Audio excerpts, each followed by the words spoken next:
TSG पेश करते हैं 80 शब्द प्रति मिनट की गति से डिक्टेशन। स्टार्ट।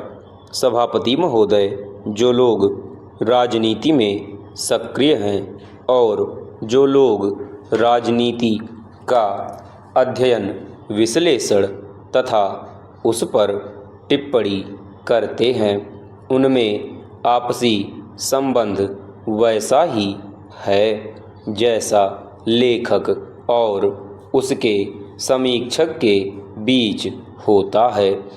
सभी लेखक ऐसे नहीं हैं जो समीक्षक से सामंजस्य को पसंद करते हों, लेकिन मैं आपको आश्वासन देती हूँ कि मुझे आज प्रातः यहाँ आकर और आप सब से मिलकर, हालांकि यह मिलना कुछ दूर दूर से ही है, बहुत खुशी हुई है। पूर्ण विराम। हमारा देश इन दिनों एक रोमांचक स्थिति से होकर गुजर रहा है। जनता को मालूम है कि उसे किस दिशा में बढ़ना है और क्या लक्ष्य प्राप्त करना है। उन्हें यह भी काफ़ी सीमा तक पता है कि उनके पास कौन से साधन हैं, कौन से उपकरण हैं जिनका वे उपयोग कर सकते हैं और किस तरह वे अधिक तेज़ी से आगे बढ़ सकते हैं। अधिकाधिक जनता की संलग्नता बढ़ती जा रही है और एक प्रकार की जनशक्ति का निर्माण होता जा रहा है। जैसा कि मैंने एक अन्य अवसर पर और एक अन्य देश में कहा था, यह पहला मौका है जबकि आम आदमी समवेत स्वरों में अपनी बात रख रहा है। इतिहास के क्रम में हमें महान जननेता तो मिले हैं, लेकिन स्वयं जनता मूक दर्शक बनी रही है। उसकी आशा आकांक्षाओं की अभिव्यक्ति कोई और ही करता रहा है और उसके मन की बातों को कोई और ही सामने रखता रहा है।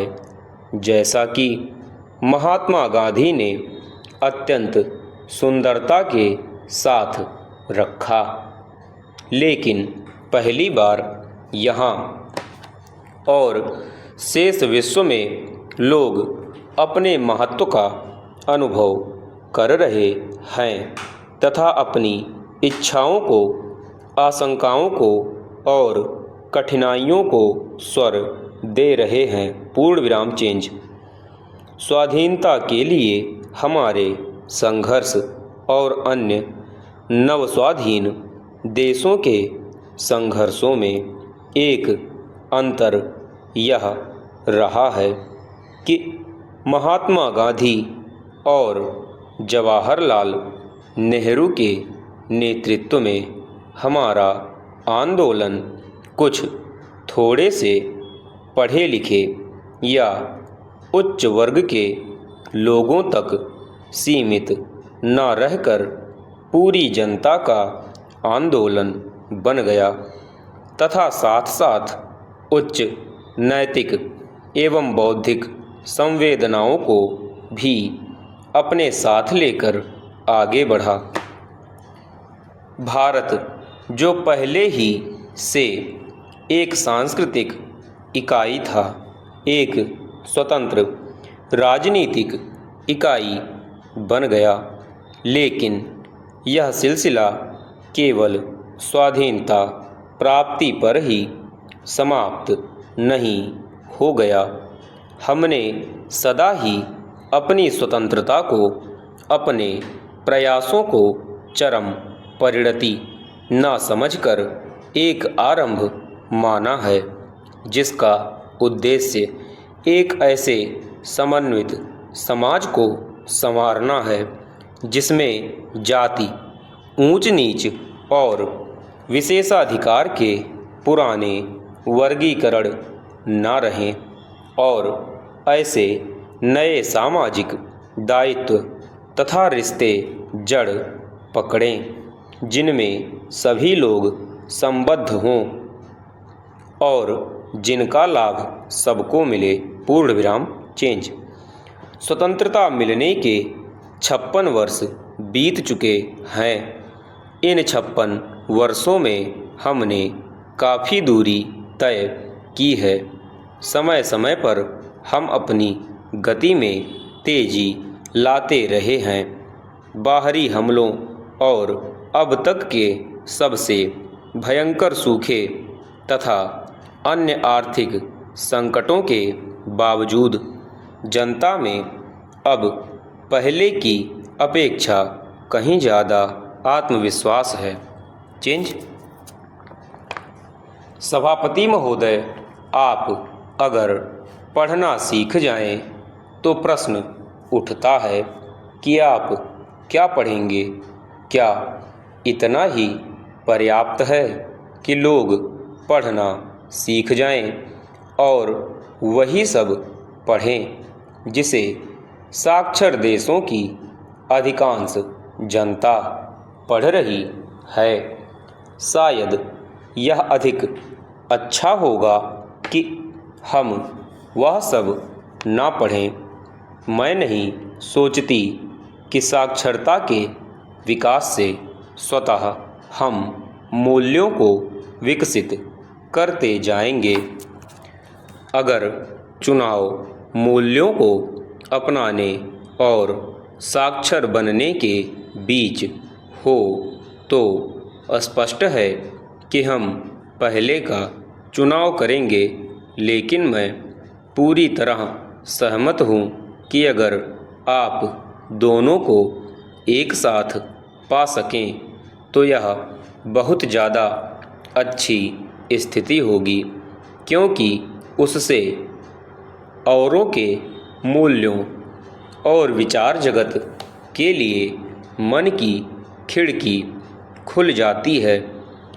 हमें उससे अवसर मिलता है कि हम न केवल अतीत के सचित्र ज्ञान का परिचय प्राप्त कर सकें, बल्कि उस नई जानकारी को भी देख सकें जो विश्व में तेजी के साथ बढ़ती जा रही है। लेकिन भारत में हम यदि साक्षरता की दृष्टि से बहुत पिछड़े हुए हैं, तथापि मैं समझती हूँ कि हमारे लोगों में ठोस सहज बुद्धि है।